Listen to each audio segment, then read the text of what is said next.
Bienvenue, mon ami, and back we are here with our French Let's Play guys in Imperial Splendour. Now, we did have a vote with the Popular Committee, and you guys have been very clear that you don't want us to go to war with Prussia, despite the fact that they've taken Amsterdam and Cologne here in the Rhineland. We're not going to go to war with them. In fact, we're going to attempt to befriend them.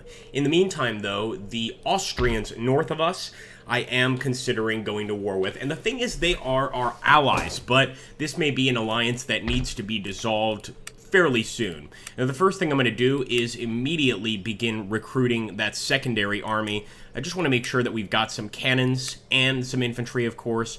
Let's get some of these 24-pounders. And at the same time, I'll also get maybe another cavalry unit. We should be set for cavalry then. And then, of course, all we would have to focus on would be the infantry. Doesn't really make a difference, as a matter of fact. Let's get an infantry for now. We want to keep our eyes on this army right here because Fosse may be used, depending on how things go, may be used to attack the Austrians. Then again, maybe we won't attack any of them just yet. We've still got the Piedmontese over here, and there is a chance that we could take a chunk out of them. But we also want to focus on our military holdings in the colonies. So let's immediately take a look over there. Obviously, with this massive change, with the Dutch being kicked out of the picture, I'm curious to see what happens to their colonies.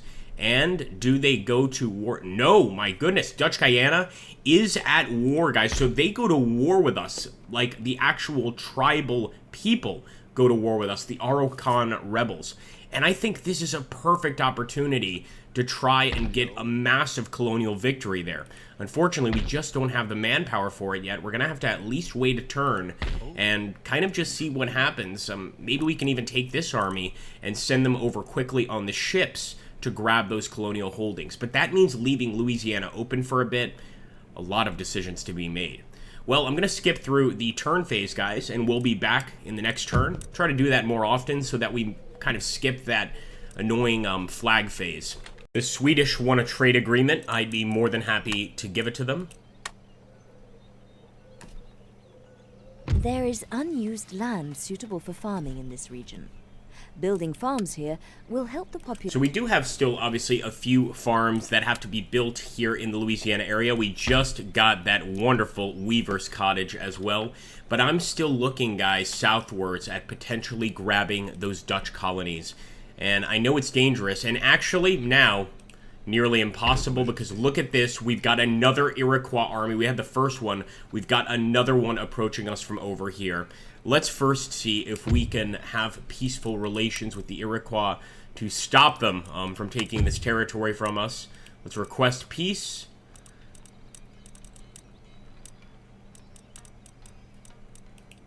They are not going to accept this, folks. It's going to be a tough one, but we very well might lose Upper Louisiana there at Fort Chartres. One option is to try and get there in time. I don't think there's any way we do that, though. The other option is to fall down to New Orleans and keep this as, well, essentially our only location here in America, well, North America, I should say, that we could use to fight the enemy. I think that's going to be the only approach, because I just don't see us catching them. We'll move up nonetheless, and who knows, maybe just in attacking this area, they'll have so much difficulty that we'll be able to easily retake the city. But it obviously makes things a little more complicated. It also looks like over here in Württemberg, we've got some workers on strike. That's the last thing I need. We do already have a general there to try to keep people under control. So I guess we just have to keep on trying. Obviously, if there's a revolution here, I am going to do something about it. I think another thing that's going to be very, very important here is to get rid of our alliance with the Austrians. There's no need to pretend that we're going to be allies with them anymore. It just doesn't work in our favor, and it doesn't allow us to declare war on them as openly and as quickly as we'd like to if it comes down to that. But again, there's just not much happening towards or during this turn. I want to cancel that alliance, and there we go. One less thing to worry about. Well, not necessarily anything to worry about, but one less thing to think about. And another thing to consider is we've got this massive navy, guys. Look at this. We've got this group over here and this group over here. We could potentially save a little money for the Republic by getting rid of some of these ships, or simply merge these guys together and use this as our, I guess you could call it sort of our war navy once we need it. But this is a lot of money being spent on just ships. Now, I also want to take a look and see what's happened over here in Ceylon, another Dutch colony, and it looks like more rebels have taken over. Guys, we have so many different opportunities here to make use of these rebels. I think we want to absolutely do that. I've never tried the West Africa Trade Theater. We might try that in time, but I'm going to send this ship back to Europe, and we are absolutely going to get some men on a ship and either head over here to India or head over here to these islands and to, of course, Dutch Guyana in South America. I'm even thinking that we could have 2 separate armies focused on this. So for now, let's not attack anybody. In fact, I'm starting to think I shouldn't even have canceled that alliance, because now we could have a potential war with the Austrians, and that's not going to allow us to go after those colonial holdings. Nonetheless, let's end the turn. Let's see what happens next turn, and hopefully our luck will continue to pay off. Let's also take a look here, just a quick look at our government and its ministers. It's actually looking pretty nice right now. The popularity is at 92%, and I must say, Camille Nefi, who has been our consul this entire time and our president, has done an exceptional job so far. So 3 cheers for Mr. Nefi, a stallholder and a pious man. Essentially a middle-class leader here. The stallholders, you know, basically, they've got a tiny stall, not much else, but at the same time, they're also not dirt poor. So I like that we have a guy right in the middle there. Well, guys, even more horrifying things have happened. They did burn down the northern part of Louisiana there, but now Nectonwanse wants vengeance on our colonial troops right there, as you can see. So we're going to try to defeat him. We don't have a single general in this army, but I think it would still be nice to, of course, win this battle, beat these savages back, and hopefully retake our place here in Louisiana. I'm starting to understand why the French sold this territory now. It's just way too hard to hold on to. But nonetheless, let's get in this attack and see how it goes. Hopefully at least killing this native leader and getting a little bit of revenge for what they've done to this poor town. What a dark and nasty day it is out here. I mean, death is in the air. You can even just see it in the sky. It's humid, it's dark, misty all over the damn place. It's not going to be easy, guys, to see the enemy. But I am going to place that cannon right up in front. This is, of course, going to be a defensive battle, so I want that thing placed right there. As soon as the enemy approaches, we should be able to hit them with a nice blast of canister shot. But I'm not going to lie to you guys, this is a tough fight and a sad day for our colonial holdings. Maybe there was nothing we could do about it to begin with, but it certainly seems like I would have liked to do just a little bit more. Nonetheless, let's focus on the enemy's bodyguard. We're not going to have a noble fight against these savages. Shut them down in the name of the Empire. Come on, boys. Préparez-vous. No mercy, boys. The rest of our men are absolutely terrified, certainly trembling at the thought of having to deal with the enemy here. But if we win this victory, we can head on down to Louisiana, and we are going to build an absolute fortress down there, guys. New Orleans, I should say, is going to be an absolute fortress.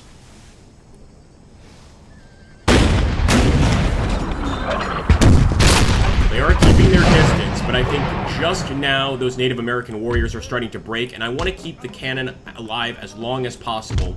So as much as these guys hate it, I'm going to have to force the demi-brigade forward to get prepared for this fight. We're going to do the same here with the 2nd Regiment of Militia, because the cannon's going to be in their way anyway, so I figure we should go ahead, take them out while we can.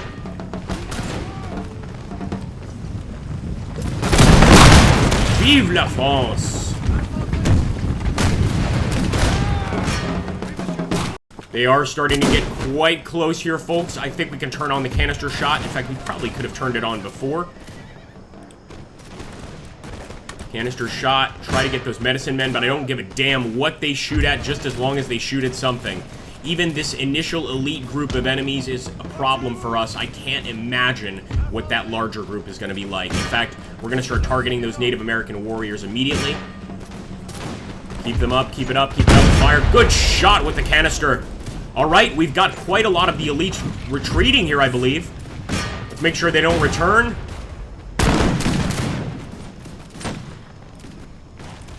Fire at those Heron Clan medicine men. Of course, like I said, the Iroquois are a collection of tribes. You know, we're gonna have to try and get a shot. Come on, come on, come on, come on, come on. Attirez-vous. Come on, boys. Quickly, quickly, quickly.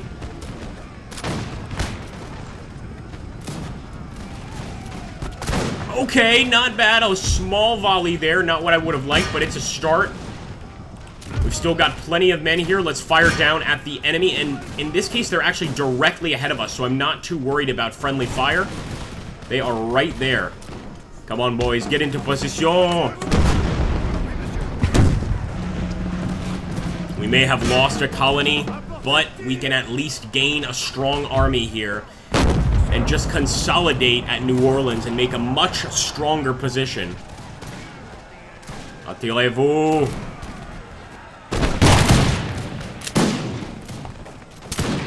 The Iroquois still have their flag. When the natives have their flag, that's not a good sign at all. Let's take a look here. Where is... Oh, that's right. We don't have a general for this fight. That's correct. In which case, let's focus exclusively on the Warpath Braves here. Those are basically the enemy berserkers.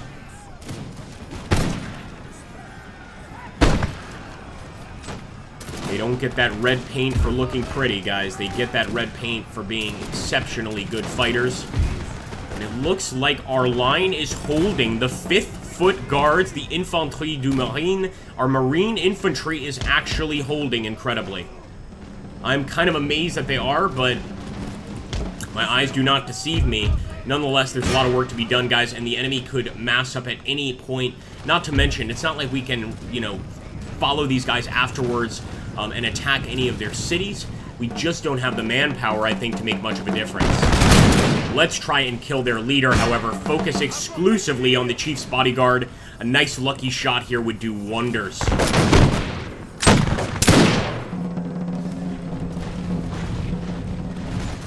See where he's charging in. And it looks like most of the rest of our other infantry already know exactly what to do. I'm going to get these guys to focus too. Just hit that chief's bodyguard with everything we have, and one lucky shot should send this army reeling. I will have one of our units focus on the bowmen, but I like to think that we've got the natives on the run here. For how long, I'm not sure. In fact, I just saw 2 of our guys go down there. The bowmen must have gotten at least a single volley there. Let's just hope that we've killed enough of them to force a retreat. In fact, I'm going to open fire here. Enemy musketmen. That had to be what it was. Despite the natives not being 100%, you know, aware of the musket, they've actually had just over 100 or 120 years to get really quite good with this thing. Keep in mind that the natives use the musket for hunting, so they're always practicing. They actually make for exceptional line infantry. Nonetheless, it looks like our colonial militia have them on the run, guys. A pretty beautiful sight, and I'm not ending just yet. I'm going to try to get as many shots as possible. You bet in this situation, it definitely comes down to body count. We need to try and increase that body count. Where is that cavalry? I'm charging, folks. The last thing we need are these natives being, you know, mustered again to try and wipe out some more of our peaceful, kind settlers who've never heard a native in their life, I'm sure. But I absolutely want to try and finish them off. So I'm just going to go ahead and have these guys rush in there. Cut them down. C'est très joli. Très bien. Alright, boys. Again, I just want to teach them a lesson, make sure they don't try anything like this again, and we'll take that close victory. I am amazed that we got the victory, but the question is, do we have enough men to follow up and retake Upper Louisiana? So 378 men killed on the enemy side, 137 on our side. I'd actually call that a pretty even fight. And in fact, now that I'm seeing over here, we've got the Cherokee near us, maybe we should try and get an alliance with the Cherokee so that this never happens again.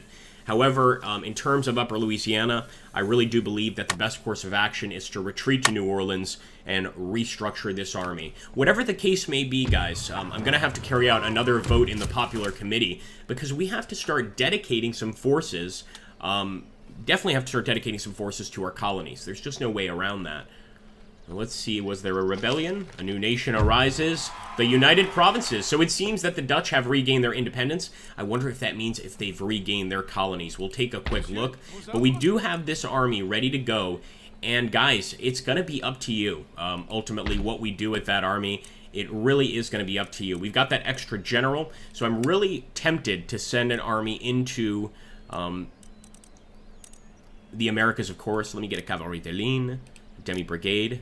And I think, you know, this might be the time to do it. Maybe just taking this army that we've got over here in Paris and putting them on this ship. We've got plenty of ships, and heading out either to Asia or to the Americas to try and capture those territories that the United Provinces have lost. From what I can see, the rebels are still in control here, and that must mean that the rebels are still in control over here as well. Yep, they've still got Curacao, and they've still got Dutch Guyana. But without a military force here, guys, we are powerless to retake potentially extremely profitable provinces. So I want us to think about that. With this army, well, first things first, we've got to try to repair him, but there is no chance of repairing him now, so I am pulling back, guys. That's right, to New Orleans, and waiting for the next turn. So far, we're not at war with anybody, but those Prussians... Oh my goodness, hold on. The Prussians have declared war on us. Okay, that was completely unexpected. I did not even see that pop up. Let's make sure it's not... Nope. It's definitely not a fluke. The Prussians are at war, guys, and suddenly I feel completely foolish for breaking that alliance with Austria. Well, for now, I think we're going to get into Strasbourg. We'll decide what to do from there, but clearly our plans here in Europe have changed pretty significantly. A number of votes coming up in the Popular Committee, and I hope you guys are prepared for some pretty interesting situations. Merci, mon ami.